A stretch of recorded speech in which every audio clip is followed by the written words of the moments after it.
본문은 고린도전서 14장 26절부터 40절까지 말씀입니다.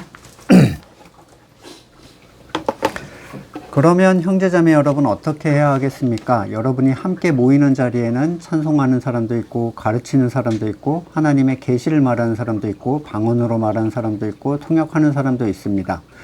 모든 일을 남에게 덕이 되게 하십시오. 누가 방언으로 말할 때 둘 또는 많아야 셋이 말하되 차례로 말하고 한 사람은 통역을 하십시오. 통역할 사람이 없거든 교회에서는 침묵하고 자기에게와 하나님께 말하십시오. 예언하는 사람은 둘이나 셋이서 말하고 다른 이들은 그것을 분별하십시오. 그러나 앉아있는 다른 사람에게 계시가 내리거든 먼저 말하던 사람은 잠잠하십시오. 여러분은 모두 한 사람씩 예언을 할 수 있습니다. 그래야 모두가 배우고 권면을 받게 됩니다. 예언하는 사람의 영은 예언하는 사람에게 통제를 받습니다. 하나님은 무질서의 하나님이 아니라 평화의 하나님이십니다. 성도들의 모든 교회에서 그렇게 하는 것과 같이 여자들은 교회에서 잠자코 있어야 합니다. 여자에게 말하는 것이 허락되어 있지 않습니다. 율법에서도 말한 대로 여자들은 복종해야 합니다. 배우고 싶은 것이 있으면 집에 가서 자기 남편에게 물으십시오. 여자가 교회에서 말하는 것은 자기에게 부끄러운 일입니다. 하나님의 말씀이 여러분에게서 났습니까? 또는 여러분에게만 내렸습니까? 누구든지 자기가 예언자이거나 성령을 은사로 받은 사람이라 생각하거든 내가 여러분에게 써보내는 이 글이 주님의 명령이라는 것을 알아야 합니다. 누구든지 이것을 인정하지 않으면 그 사람도 인정받지 못할 것입니다. 그러므로 나의 형제자매 여러분, 예언하기를 열심히 구하십시오. 그리고 방언으로 말하는 것을 막지 마십시오. 모든 일을 적절하게 하고 질서 있게 해야 합니다. 아멘. 네, 오늘 본문은 성도 각자가 가진 은사를 설명한다기보다는 함께 모일 때 어떻게 해야 되는가를 핵심적으로 얘기합니다. 26절에 여러분이 함께 모이는 자리에는 이라는 이 강조점이 분명히 있는데 우리가 교회를 온전히 세우는 그 덕을 의식할 수 있는 자리는 결국에 함께 모이는 자리예요. 혼자 있을 때야 뭘 하든 다른 지체에게 영향을 끼칠 일이 거의 없어요. 방언을 소리 높여서 하든 찬양을 방방 뛰면서 하든 영향을 받을 사람이 없죠. 밑에 집 사람이나 영향을 받지 방방 뛰면. 각자 다른 지체가 함께 하나가 되어서 모이는 곳이 교회 공동체 모임인데 바울은 이 자리에는 찬송하는 사람, 여기 찬송한다는 거는 성가대를 얘기하는 게 아니죠. 찬송은 노래를 의미하는 게 아닙니다, 원래. 찬송가가 이제 노래고, 말 그대로 하나님의 높고 위대하심을 소리 내서 고백하는 거예요. 자기에게 일어난 일을. 바울은 이것을 은사의 하나로 지금 이해를 하고 있어요. 물론 각 개인에게 끼친 하나님의 은혜는 찬양받기 합당하시고, 또 누구든지 예외일 수 없는 궁극적인 창조의 목표죠. 찬양하게 하는 거, 하나님을 찬양하는 거. 근데 은사로 받은 찬양은 그 찬양을 통해서 공동체에 감동을 더하고 힘을 북돋아주고 하나님의 교회로서의 본질적 가치를 확실하게 채워주는 특별함을 가지고 있어요. 그래서 입으로만 뻥긋거리는 배운 또는 연습한 음악으로서의 찬양이 아니라 진짜 그 감동에 막 벅차올라서 계속 하나님의 놀라우심을 얘기하는 거. 이게 은사의 하나라고 얘기를 하는 거예요. 가르치는 사람은 복음적 가치와 교리를 알지 못하는 사람들에게 풀어서 설명해 주는 사람이죠. 또 계시를 말하는 사람은 아직 계시가 완성되지 않은 상황에서 교회를 향한 하나님의 뜻을 받아서 전달해 주는 사람이고, 또 방언 통역하는 사람, 이 다양한 사람들이 모여서 성찬을 하는 거예요. 교회적 성찬을 하는 거죠. 바울은 이 모임에서 핵심의 원칙은 모든 일을 남에게 덕이 되게 하라 이렇게 얘기합니다. 이 모두 모인다는 개념은 연합의 총동원 공동체적인 그런 모임만을 얘기하는 게 아니라 두세 사람만 모여도 이 적용이 돼야 돼요. 두세 사람이 모인 곳에 내가 함께 하겠다. 이게 주님께서 말씀하신 부분인데 거듭난 사람 둘만 모일 때 역시 교회로서 적용이 되는 거예요. 이 원칙에 덕이 되게 하라. 때로 우리는 전체가 함께 모일 땐 교회 모임인데 둘이 모이면 사적 모임으로 빼는 경우가 있잖아요. 근데 성도는 사적으로 만나도 둘 이상이면 그냥 교회로 모이는 거예요. 사적일 때 교회가 아니다라는 말 자체가 얼마나 궤변입니까? 사적으로 만날 때는 음담패설하고 막 물질과 세상 얘기 하다가 다 같이 모일 때는 아닌 것처럼 막 하는 거. 그게 더 이상하죠. 제가 있던 교회에 그 사찰 집사님이 버스 운전을 하셨는데 어느 날 부교역자실에 들어와가지고 막 성토를 하시는 거예요. 그 시차례가 그 노회가 있고 작은 게 이제 시차례거든요.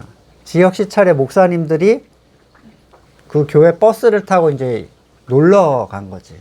근데 마이크를 잡고 음담패설을 그렇게 이제 한 거야, 거기서.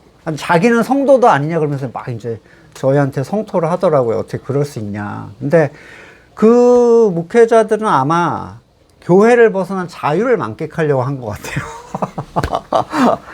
네, 평소에는 점잖게 있다가 거기선 그러지 않아도 되는 어떤 자유함을 맛본 것 같은데, 목사를 떠나서 성도는 둘만 모여도 교회로 모인다라는 사실을 계속 인지를 하셔야 됩니다. 저는 이전에 남에게 덕이 된다라는 의미를 좀 다르게 생각했어요. 사람이 좀 평소에 품행이 바르고 적극적으로는 자기 제어를 잘해서 남들한테 좋은 소리를 좀 듣고, 소극적으로는 욕먹지 않게 행동하는 거. 요렇게 이제 덕을 세운다 이렇게 생각을 했는데, 본문에서는 교회를 바르게 세우도록 이라는 뜻이라고 말씀드렸죠. 또는 거듭난 공동체의 연합에 유익을 끼칠 수 있도록 이렇게 해라 라는 얘기예요. 덕을 세운다라는 거. 바울은 특별히 각자가 받은 은사에 대하여 질서를 얘기를 합니다.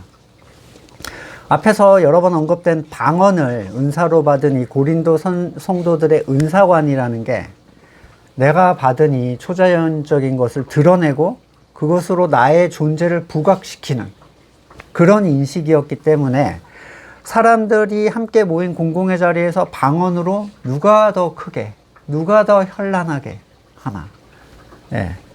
그런 경쟁하는 분위기였어요. 제가 1시간 하면 난 2시간. 이렇게 하죠. 제가 크게 하면 방해가 된다? 그러면 내가 더 크게 하면 돼. 뭐 이런 식의. 크게 소리를 지르게 이제 유도하는 기도가 있죠. 통성기도로.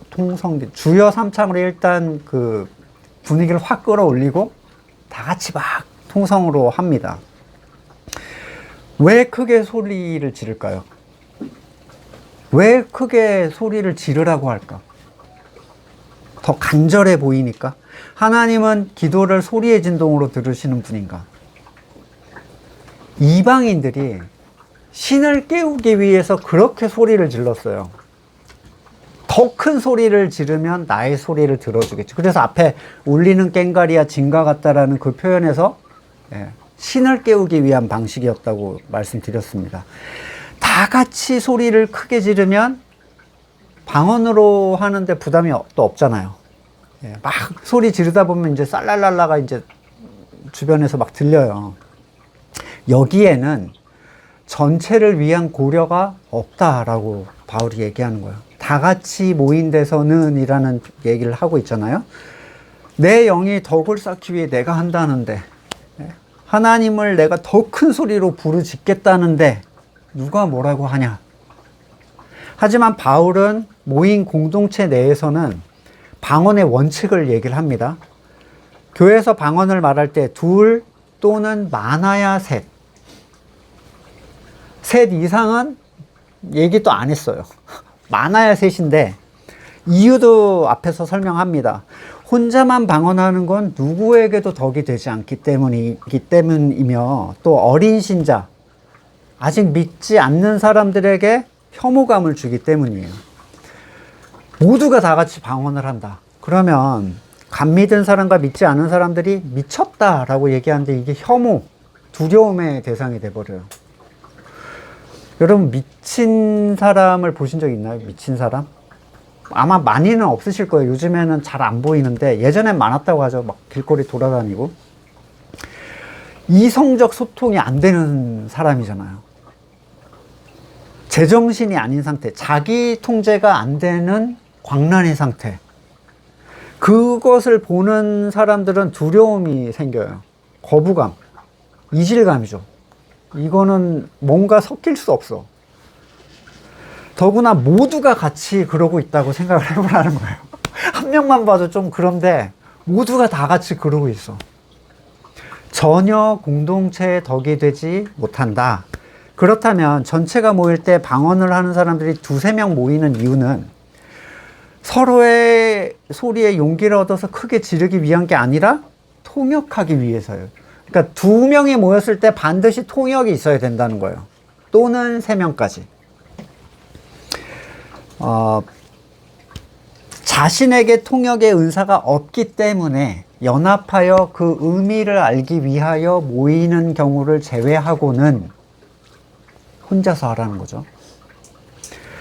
자, 통역을 하는데 그것도 차례대로 통역을 합니다. 방언은 통역하지 않으면 공동체적으로는 전혀 의미를 갖지 못해요. 방언의 통역의 진위를 확인한 실험을 제가 잠깐 얘기한 적이 있는데 9명의 통역의 은사를 받은 사람이 다 다른 얘기를 했다고. 네.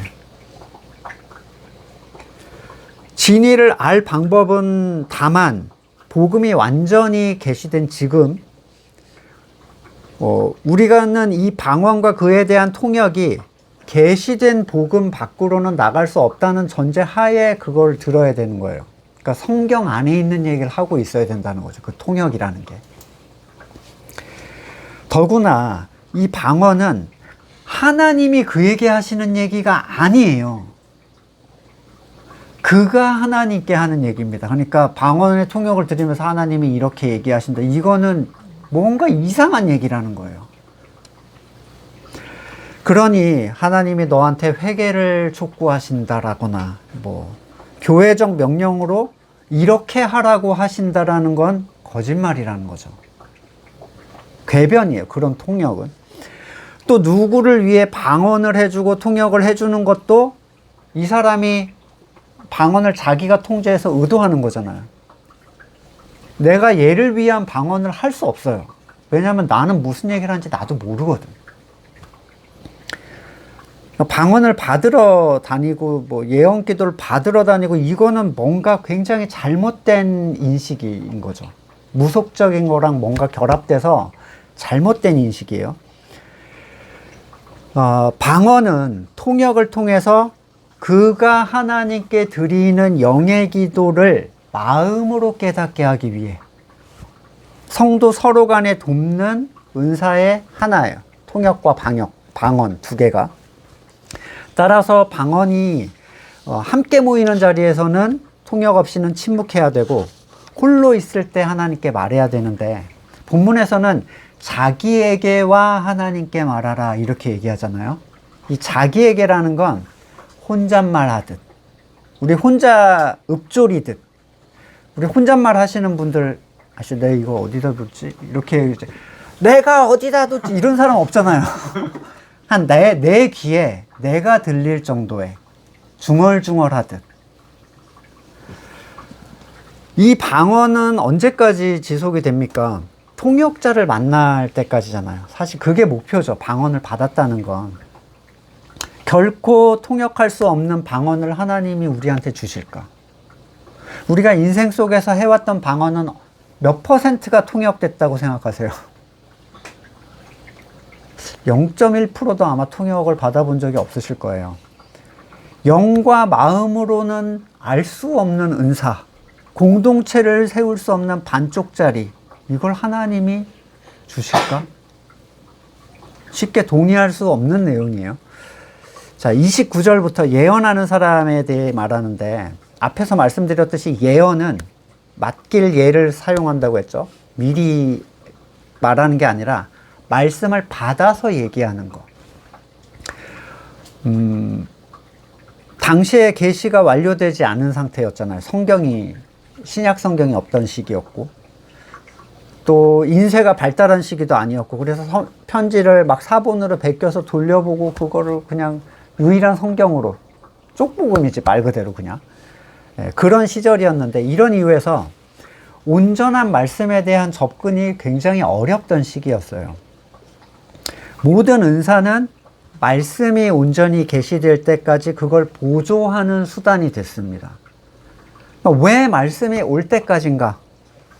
말씀만으로 교회를 충분히 완전하게 세울 수 있기 때문이에요. 디모데후서 3장 14절, 그러나 그대는 그대가 배워서 굳게 믿는 그 진리 안에 머무르십시오. 그대는 그것을 누구에게 배웠는지 알고 있습니다. 그대는 어려서부터 성경을 알고 있습니다. 성경은 그리스도 예수를 믿는 믿음으로 말미암아 그대에게 구원에 이르는 지혜를 줄 수 있습니다. 모든 성경은 하나님의 영감으로 된 것으로 교훈과 책망과 바르게 함과 의로 교육하기에 유익합니다. 성경은 하나님의 사람을 유능하게 하고 그에게 온갖 선한 일을 할 수 있게 하는 것입니다.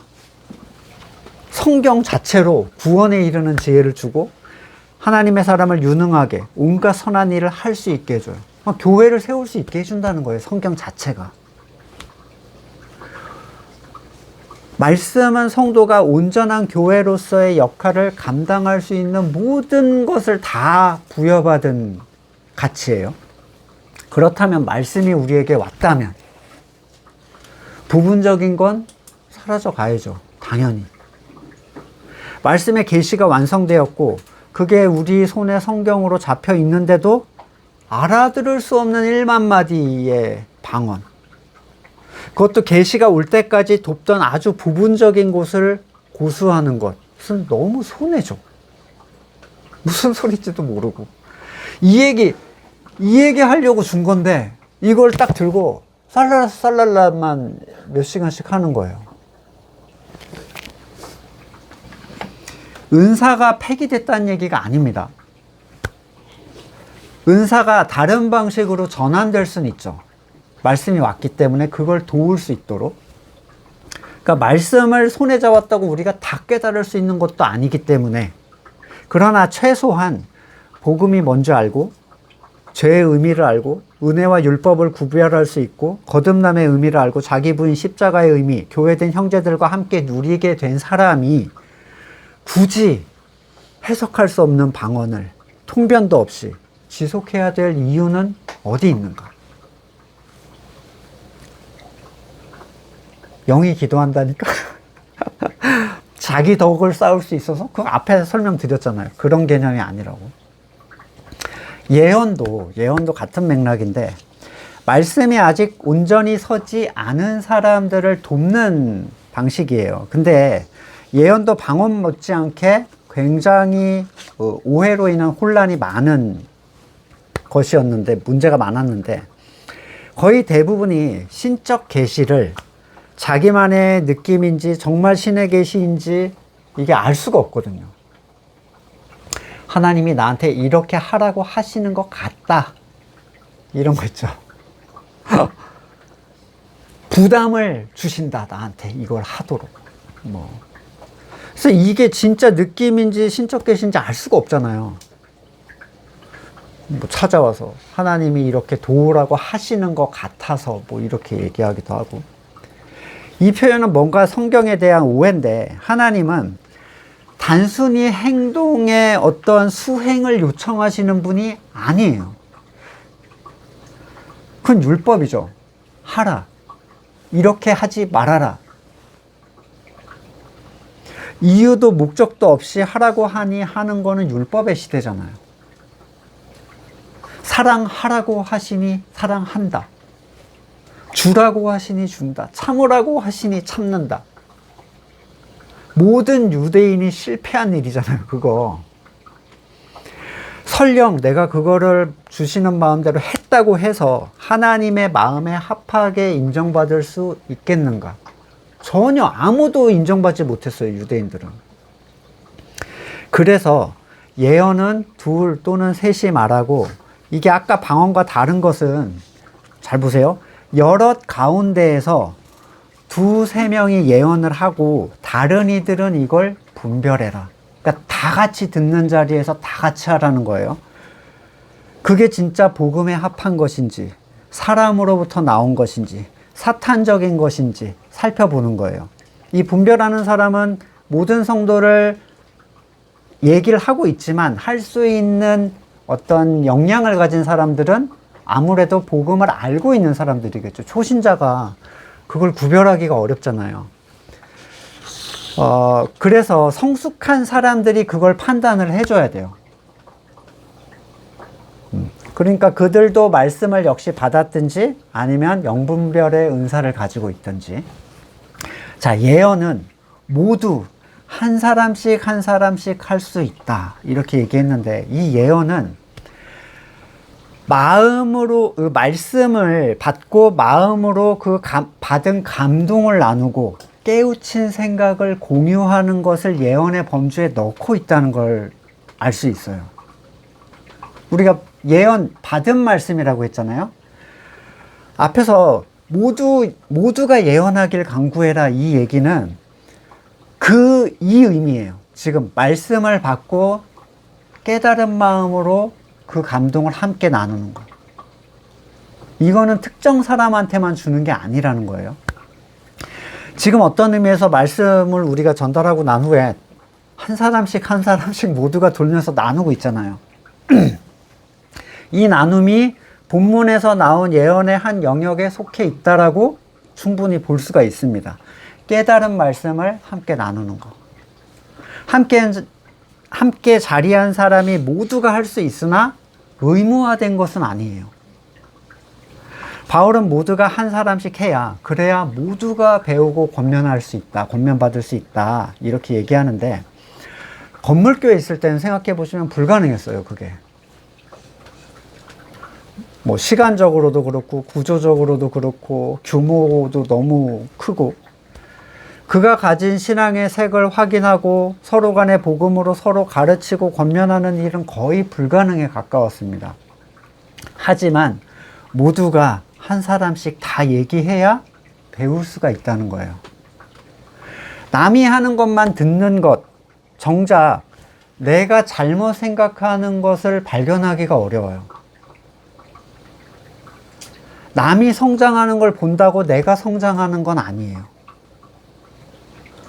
어느 정도의 도움을 받을 수는 있어도 내 잘못된 것이 드러나서 그거를 감수하겠다. 잘못됨이 드러나서 그것이 깎여나가는 걸 감수하겠다는 생각이 없으면 자기를 드러내려고 하지 않겠죠.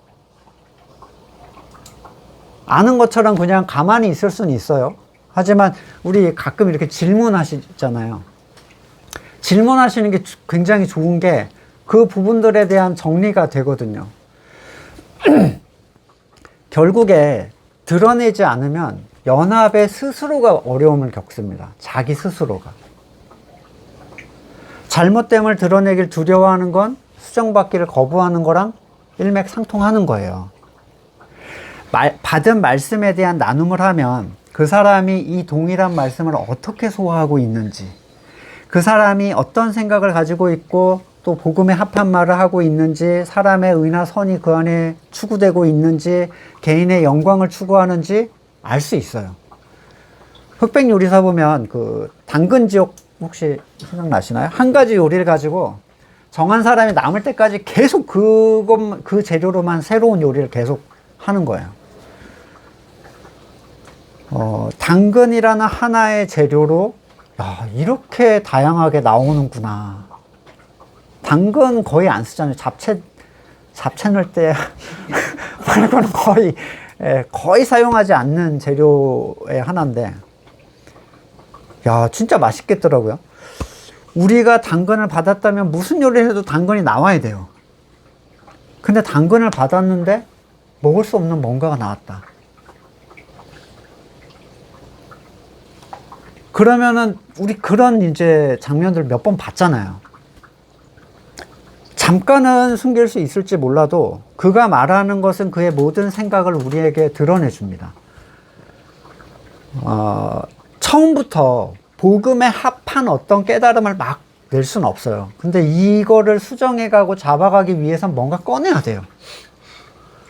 전 도시락을 계속 못 사왔어요. 그리고 먹을 게 아니라 쬐끔한 거라도 하나 꺼내놔야 거기에 간도 좀 맞추고 필요 없는 건 잘라내서 같이 나눠 먹고 그렇게 하나가 돼가는 거죠. 네, 그렇게 함께 하면서 나눔의 색이 점점 같아지는 거예요. 이런 이유에서 말씀 앞에서 깨지면서 자기 연약함을 계속 고백하는 이 일들이 필요합니다. 30절에서 다른 사람에게 계시가 내리거든 이라고 표현한 부분은 앞에서 앞에 사람이 예언을 받아서, 그러니까 말씀을 받아서, 예언을 받아서라고 하면 뭐 좀 딴 생각을 우린 자꾸 하는데, 자, 말씀의 감동을 받아서 뭔가를 얘기를 하는데, 그걸 끊는 내용을 누군가 받는 경우를 얘기를 합니다. 이런 부분에서 앞 사람의 말을 끊는 경우는 그가 너무 오래 얘기를 하고 있던지, 또는 복음에 합하지 않은 잘못된 깨달음을 얘기를 하고 있던지, 그걸 제재하는 경우에요. 보통 자기가 주목받기 위해서 절제하지 못하고 예배 시간 전체를 독점하려고 하는 경우들이 이때도 있었나 봐요. 네. 그런 오류를 막고, 왜냐하면 돌아가면서 다 해야 되는데 자기만 그냥 계속 하고 있는 거죠. 또는 복음에 합하지 않은 것을 지적해서 잠깐만요 라고 지적을 해서 모두가 그걸 함께 확인할 수 있게 해줘야 된다는 거예요. 저거는 안 맞는데, 그리고 하지만 민망하니까 다 그냥 쉬쉬하지 말고 그 자리에서 그게 맞냐 이렇게 얘기를 해야 된다는 거죠. 우리도 그런 경우를 많이 체험을 해봤지만, 때로는 시간적으로 너무 독점되거나 복음에 합하지 않은 어떤 얘기를 할 때 제어하거나 반문하고 복음적 가치를 다시 이 안에서 단단하게 다져줘야 됩니다. 그러지 않으면 새로 들어온 사람들이 굉장히 큰 혼란을 겪어요. 아직 복음이 안 잡힌 사람들이. 마냥 들어주는 게 사랑도 아니고 능사가 아니에요. 듣기는 빨리 하라 그랬다고 막 그냥 할 일 없이 듣고 있으면 끝을 안 내줘요. 자, 요한일서 4장 1절, 사랑하는 여러분, 어느 영이든지 다 믿지 말고 그 영들이 하나님에게서 났는가 시험해 보십시오. 거짓 예언자가 세상에 많이 나타났기 때문입니다. 목사님, 만약에 누군가 한 말씀을 듣고 복음과 다른 얘기를 자꾸 하면 어떻게 해야 되나요? 목사님이 없으면 우리는 어떻게 해야 되나요? 가만히 있어야 되나요? 말을 끊는다는 게 상당히 교만해 보이고 부담되잖아요. 상처 주는 것 같아서. 곤란합니다. 전에 부교육자로 있던 한 교회에서 라고 말하자니까 거의 모든 목사님들이 저를 싫어하셨기 때문에 특정할 수 없겠지만, 그 목사님이 마인드가 이거였어요. 저를 불러놓고 목회자한테 주는 설교는 하나님이 그에게 하신 말씀이기 때문에 어지간하면 뭐라고 하지 않는데 너는 얘기를 좀 해야 되겠다. 다른 사람이 뭐 그냥 무슨 얘기를 해도 놔두는데 저는 불러가지고 너는 안 되겠대요. 재밌죠? 여튼 그 분이 저한테 하시는 얘기가 성경에 있는 얘기대로 한다고 뭐라고 하는 거예요. 부모는 뭐 기쁘지 않으면 헌금하지 말아라, 뭐 그런 내용이었거든요. 그것도 돌아가면서 걸린 본문이었어요. 제가 그걸 짜봐서 한 게 아니라. 근데 뭐라고 이제 그렇게 하면 누가 헌금하냐고. 여튼 이 얘기를 왜 하냐면, 그가 성경에서 뭔가 충돌이 나는 것들에 대하여 얘기를 해줘야 된다는 거예요. 말씀에 근거하여. 근데 생각해 보시면 이걸 어떻게 책망을 할 것인가, 이게 이제 중요한 거예요. 말씀이 그렇게 말하지 않는다면 그가 다른 말을 하고 있는 걸 우리가 계속 듣고 있어야 할 이유는 없거든요. 근데 성도끼리는 책망하고 가르치려는 것보다 서로 간에 진지하게 그 근원을 계속 물어가면 됩니다. 그러니까 예를 들면 너 지금 이상한 소리 하는데, 이렇게 하면 되게 곤란하잖아요, 서로. 그러니까 성경은 이렇게 말하고 있는 것 같은데 거기에 근거해서 지금 당신의 얘기를 어떻게 이해해야 되는가 이렇게 물어보는 거죠. 내가 너의 말을 바르게 이해하고 있는 게 맞는가 이렇게 확인을 계속 해주는 거예요. 이 얘기를 하려던 게 맞는 건가? 그러면 그는 그 순간에 그걸 수긍하든 라고 수긍하든 내가 잘못 알고 있었나 라고 생각을 하든 아니면 자기의 울음으로 인해서 거칠게 튀어나올 거예요. 성령의 은사는 은사를 받은 사람에 의해서 통제되는 게 정상적인 성령의 은사예요. 그러니까 뭔가에 사로잡힌 것처럼 막 이성을 잃고 황홀경에서 막 떠들어대는 건 성령의 은사에 준하지 않은 모습이라는 거예요. 여러분 영상 유튜브에 보면 이 장풍 쏘는 목사님들 있잖아요. 장풍을 도대체 왜 쏘는지 모르겠어요. 뭘 위해서?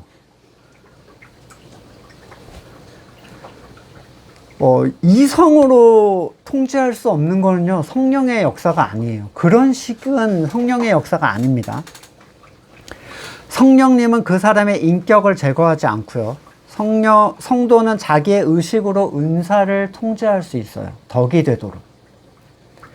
물론 여기서 통제는 교회에 덕이 되지 못하는 경우에 형제 사랑이라는 가장 중요한 틀에 의해서 부분적 가치를 제어하는 건데, 예를 들면 나는 소리를 지르지 않으면 기도하지를 못해. 나는 방언이 아니면 기도를 못해.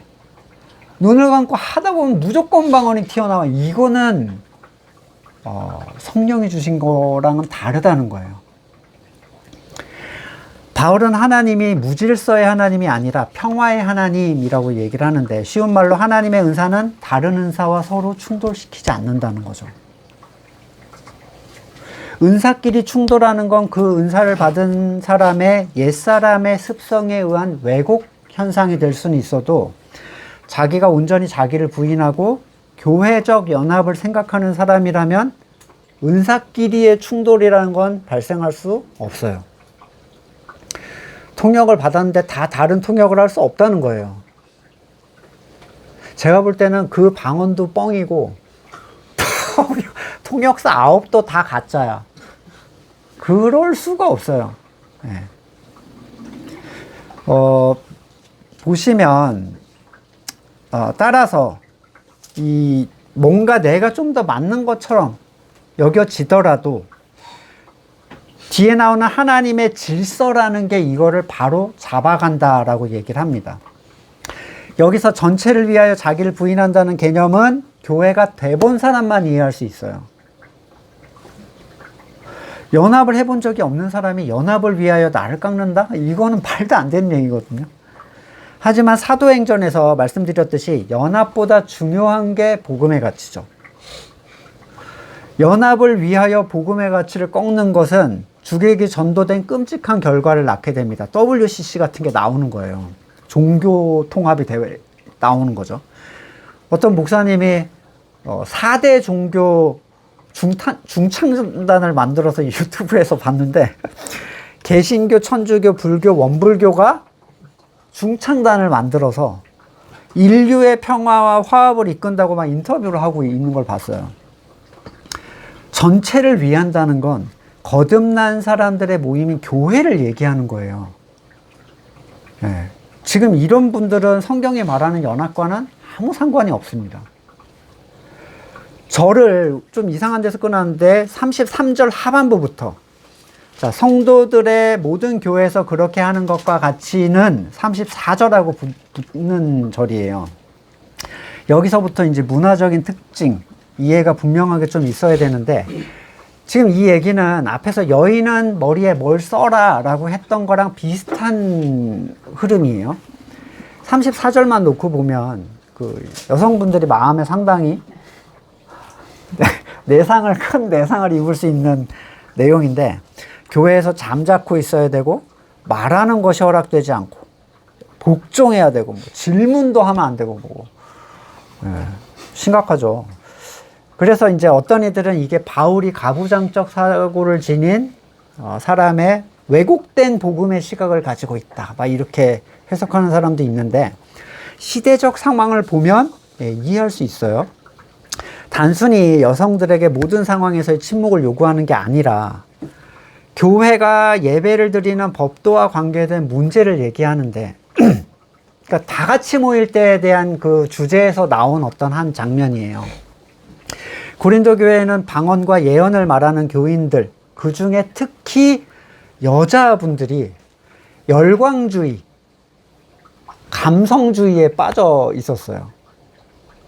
그래서 예배를 굉장히, 그러니까 다 같이 모이는 이 모임을 굉장히 소란하게 만든 경우인 거예요. 여러분, 지내오신 건물교회에서 방언하시는 분 중에 남녀 비율을 보면 압도적으로 여자가 많습니다. 압도적으로. 남자는 진짜 한 손에 꼽을 정도예요. 없을 때도 있어, 심지어. 한 손에 꼽을 정도고 여자분이 거의 95% 이상인데, 이유는 알 수 없지만 여성들이 이런 신비적 현상, 감정적 현상에 더 빨리 도취가 됐고, 감정적으로 흥분하기 시작하면 주체를 하지를 못한 거예요. 그래서 막 울거나 감격하거나 소리를 지르고 막 하는 일들이 이때 있었던 것 같아요. 이때에도 비슷한 분위기였던 것 같죠. 여성이 가진 어떤 감정적인 영역, 또는 당시에 천대받고 멸시받던 그 시대적 상황에서 방언과 예언이라는 이 은사로 교회 앞에 나서서 인정받고 주목받게 되는 것. 이게 일종의 돌파구처럼 여겨지지 않았었나라는 생각이 들어요. 하지만 당시의 시대적 문화에서 여성이 이렇게 소리 지르고 예언한다고 많은 회중 앞에서 큰 소리로 막 얘기하고 이런 게 익숙하지 않은 사람이 대다수였다는 거예요. 특히 앞에서 봤던 간 믿기 시작한 사람들과 불신자들은 굉장히 큰 충격과 거부감으로 다가왔겠죠. 예언도 여러분 예언 받으러 혹시 가보신 적 있나요? 그래 가보면 점쟁이처럼 하는 사람들이 있어요. 성경의 얘기를 풀어서 뭐 해주는 게 아니라 점쟁이처럼. 그런 건 성령의 은사라고 볼 수가 없잖아요. 자, 점쟁이처럼 얘기하는 거 좀 약간 무례하고 강압적으로 하는 것들은 자기의 절대성을 드러내고 감히 토달지 못하도록 찍어 누르려는, 위험을 강화하려는 인간적 방식이죠. 율법의 의에 이를 수 없다고 말한 바울이 율법에 근거하여 여성이 복종해야 한다라고 이렇게 얘기한 건 시대적 배경과 전체 교회의 연약한 사람들을 위한 배려로 사용한 말인데, 당시 고대 근동의 남녀 문화는 거의 율법에 준하는 모습을 가지고 있었어요. 그래서 유대 예배를 위해 이방에 모였던 회당에, 회당에서 예배 드렸잖아요, 유대인들이. 거기 규칙이 기록으로 발견이 됐는데, 정숙한 여인의 팔뿐만 아니라 목소리도 드러나서는 안 된다. 이게 그 문화였던 거예요. 소리가 들린다는 것 자체가 노출한 거랑 비슷한 개념인 거죠. 또 그녀는 옷을 벗을 때처럼 말할 때 부끄러움을 느껴야 된다. 그녀는 남편에게 말을 하거나 남편을 통해 말해야 된다. 이게 이 당시의 문화였어요. 그러니까 이 문화를 제껴놓고 이 본문만 보면 당황스럽지만 문화 안에서는 이해가 되는 거죠. 이런 남성 중심의 사회적 관습으로 볼 때 이 은사를 받았다는 여자분들의 과격한 돌발 행동은 굉장히 교회 내에서 크게 힘든 문제였고, 함께 모이는 시간 자체에 어려움을 줬을 겁니다. 질문은, 그럼 모르는데 물어보는 건 무슨 죄인가? 남편이 없으면 어떡해? 이런 거 있잖아요. 물어보는 게 죄라는 게 아니라 문화적으로 한 남자의 아내가 외간 남자한테 말을 거는 거, 이것저것 막 물어보는 거, 이거는 요즘으로 치면 벌거벗는 거랑 비슷한 느낌이라는 거예요. 지금은 이해가 안 되셔도 당시에 그랬다라는 겁니다. 그리고 이 권면은 당연히 남편을 둔 여인들에게 한 얘기였고, 뭐 남편이 없으면 이제 부모한테 물어보거나 얘기를 하겠죠. 근데 이 여인들이 물어보고 외간 남자에게 말을 거는 이유가 궁금해서가 아니에요. 그게 더 중요하죠. 이유를 36절에서 얘기하는데, 이 사람들은 자기에게 임한 하나님의 말씀을 나를 드러내기 위한 수단으로 사용을 합니다. 그러니까 하나님의 말씀을 듣는다는 거에 대해서 자기의 탁월한 어떤 영적 신령함으로 그걸 인지를 했고, 그걸 드러내기 위해서 남편에게만 얘기하는 건 소용없잖아요. 모두가 알아야 되니까. 그래서 이런 질문이라고 하면서 아마 이런 식으로 질문했을 것 같아요. 나는 이렇게 들었는데 당신은 어떻게 생각하냐? 그러니까 자기가 들은 걸 전제로 뭔가 계속 물어보는 거예요. 그렇다면 이건 이렇고 저건 저런 거 아니겠느냐? 너 이런 건 혹시 알고 있느냐? 실제적으로 논박을 통해 자기에게 임한 말씀을 드러내서 우위와 특별함을 증명하고 싶었던 어떤 여인들에 대한 얘기를 하고 있는 거죠. 그래서 이 외간 남자에게 말을 걸 수단으로 질문을 택한 거예요. 갑자기 가르칠 수는 없잖아요. 쉬운 말로 영적으로 교만한 사람들이었다는 얘기입니다. 우리는 미리암의 모습을 잠깐 떠올려 볼 수 있는데, 민수기 12장 1절에 모세가 구스 여인을 데리고 왔는데, 미리암 아론은 모세가 그 구스 여인을 아내로 맞았다고 해서 모세를 비방했다. 주님께서 모세와만 말씀하셨느냐, 우리와도 말씀하지 않았느냐. 그들이 이렇게 말하는 것은 주님께서 들으셨다. 자, 미리암은 자기도 하나님의 음성을 들었다고 여겼고, 그것은 모세를 깎아내리고 험담하는 일로 나타났어요. 하나님의 음성을 들었는데 모세를 끌어내리는 게 결과물이에요. 이게 하나님께 화를 입은 시작점이었죠. 그러니까 차라리 듣지 못했다면 그러지 않았을 건데, 하나님의 말씀을 들었다는 사실로 시작해서 하나님의 화를 입는다는 건 너무 슬픈 일이잖아요. 만약에 미디암이 정말 하나님의 음성을 하나님이 원하시는 대로 들었다면 모세를 깎아내는데 몰두할 게 아니라 들은 말씀대로 모세를 도와서 연합하도록 만드는 게 맞죠. 그러니까 들은 걸로 자기를 높이는 걸로 사용을 해버린 거예요. 특별한 음성이 들린다. 그러니까 말씀에 특별한 것들이 나한테 보인다.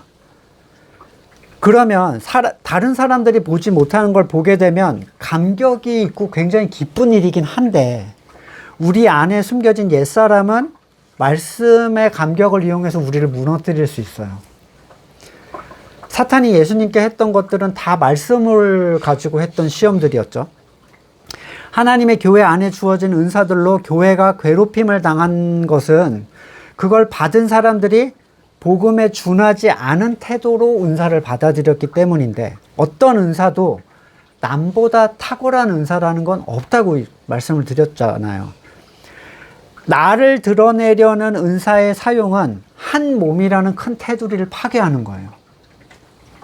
자기를 주목하게 하고 돋보이게 하고 싶은 열망은 이 말씀을 받은, 그러니까 많이 맡긴 자에게 많이 찾겠다고 하시면서 달란트를 주시는데, 이 사역자한테 굉장히 큰 걸림돌이에요.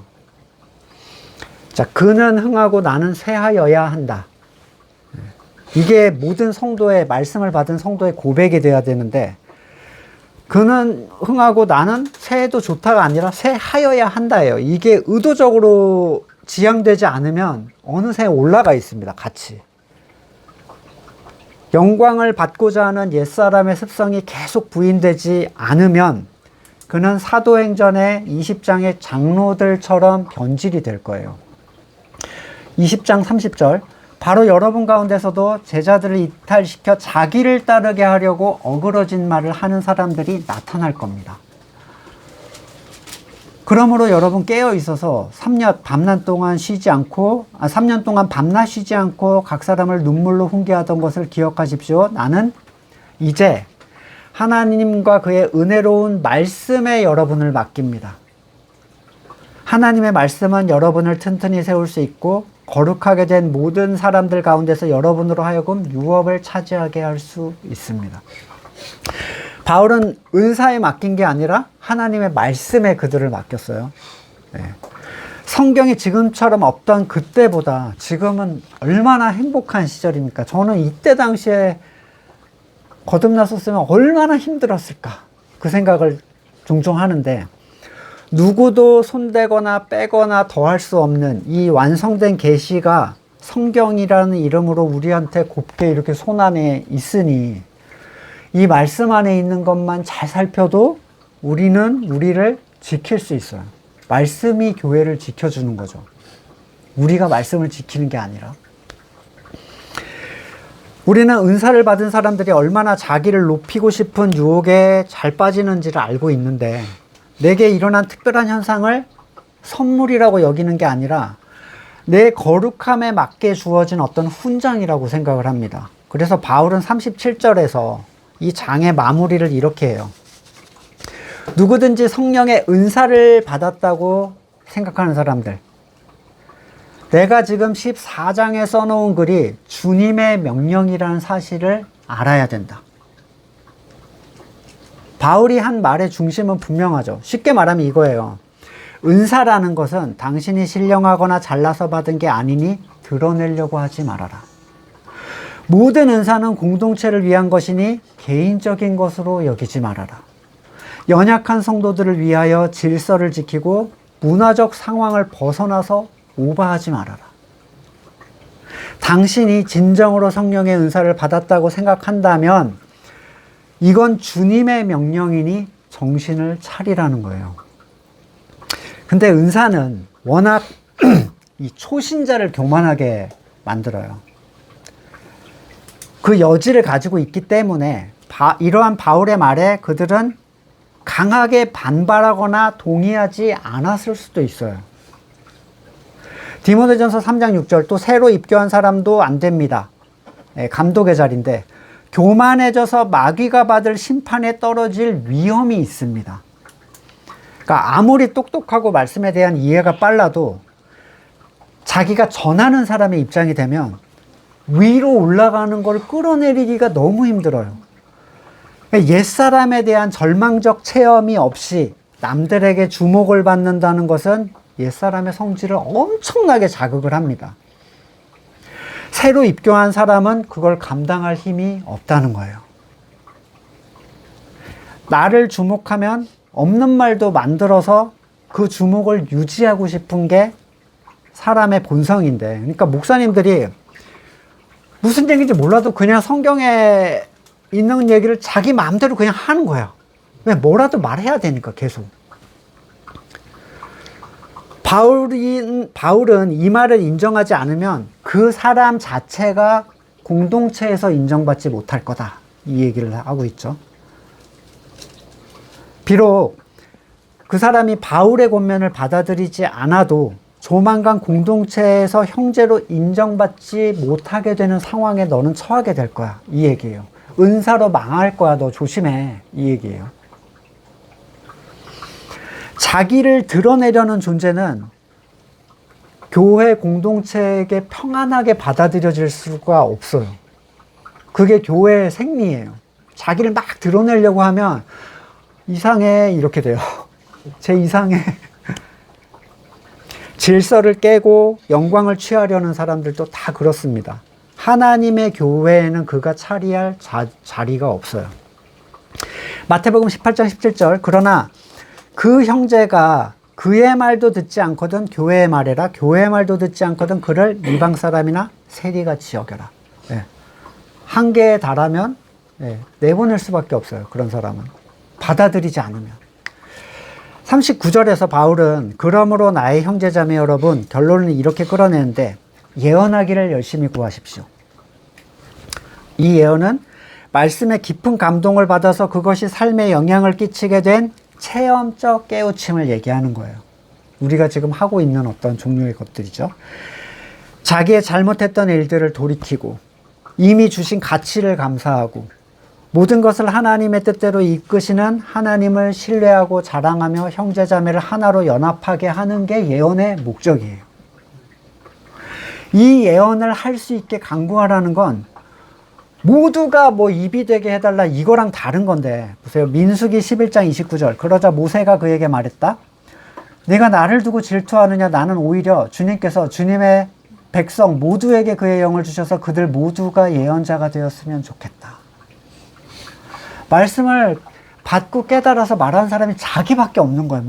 얼마나 힘들겠어요. 여러분, 이게 우리가 성도를 계속 찾아왔잖아요. 말할 사람이 없어. 근데 이 예언하는 사람들이 모여있는 게 교회인 거예요. 엄밀하게 그걸 목적으로 지향하고 있는 거죠. 모세의 간절함은 마지막 날에 하나님께서 약속을 해주세요.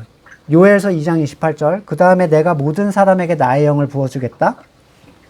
너의 아들, 딸은 예언하고 노인들은 꿈을 꾸고 젊은이들은 환상을 볼 것이다. 그때가 되면 종들에게까지도 남녀 가리지 않고 나의 영을 부어주겠다.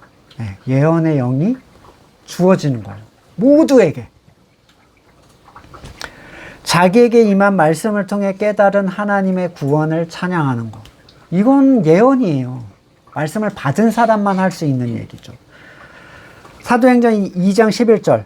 그래서 유대 사람과 유대에 개종한 사람, 크레타, 아라비아 사람 등인데 우리는 저들이 하나님의 큰 일들을 방언으로 말하는 것을 듣고 있어. 하나님의 큰 일을 말하는 게 누구한테는 방언처럼 들리는데 누구한테는 알아듣게 들려요. 주제는 똑같아요. 하나님이 하신 일들, 감격.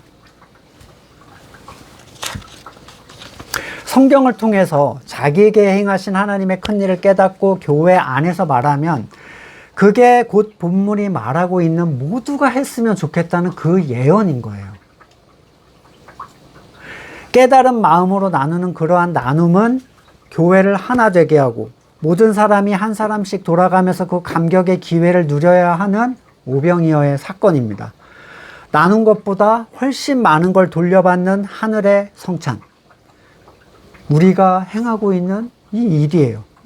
아마 여러분은 대부분 나눔의 의미가 예언이라고는 아마 생각은 거의 안 하셨을 거예요.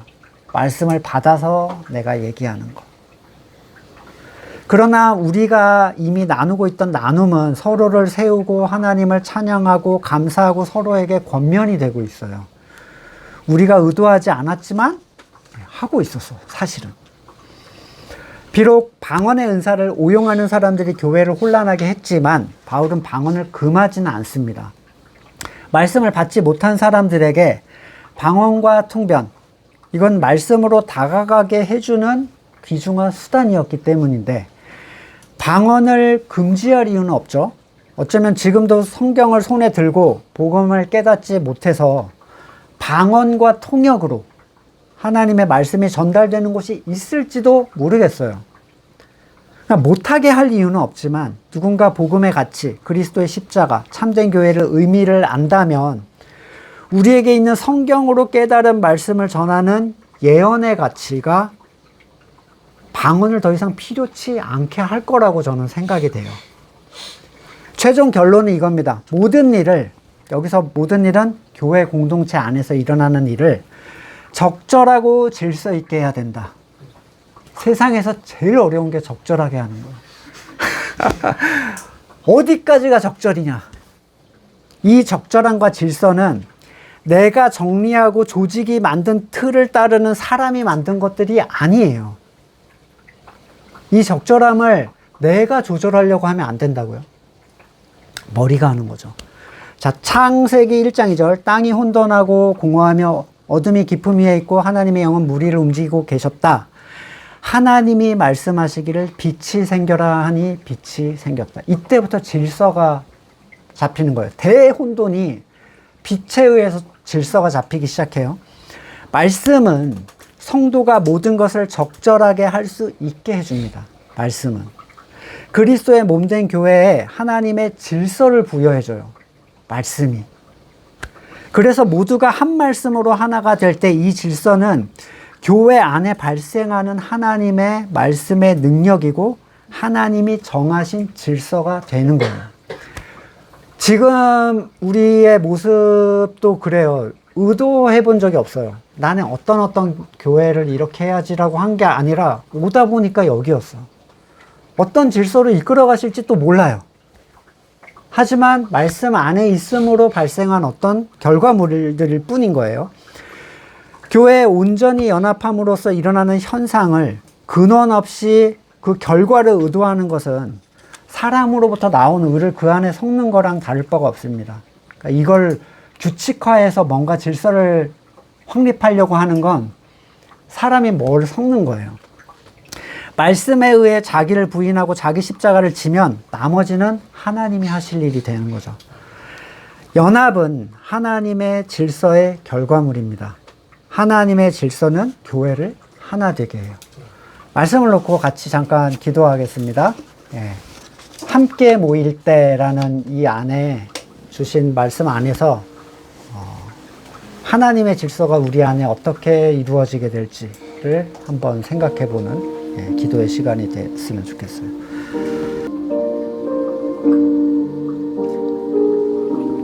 다듬지 않은 돌로 쌓아가는 하나님의 교회의 아름다움을 함께 바라봅니다. 말씀으로 서로 깎여가며 온전히 하나 되는 우리가 되기를 간절히 소망합니다. 이제는 우리 구주 예수 그리스도의 은혜와 하나님의 사랑과 성령의 교제케 하심이 하나님의 질서로 다스리시는 하나님의 나라를 바라는 우리 성도들과 그의 삶의 자리 가운데 지금으로부터 영원까지 함께 하시기를 간절히 축원드립니다. 아멘.